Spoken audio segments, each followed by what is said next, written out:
وقال فرعون يا هامان ابن لي صرحا لعلي أبلغ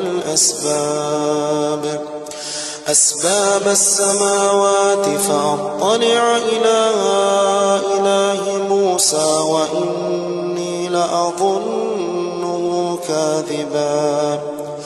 وكذلك زين لفرعون سوء عمله وصد عن السبيل وما كيد فرعون إلا في تباب.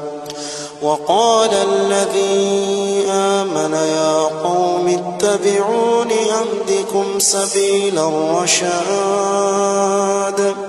يا قوم إنما هذه الحياة الدنيا متاع وإن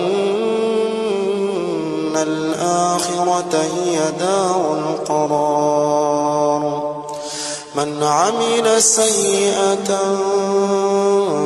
فلا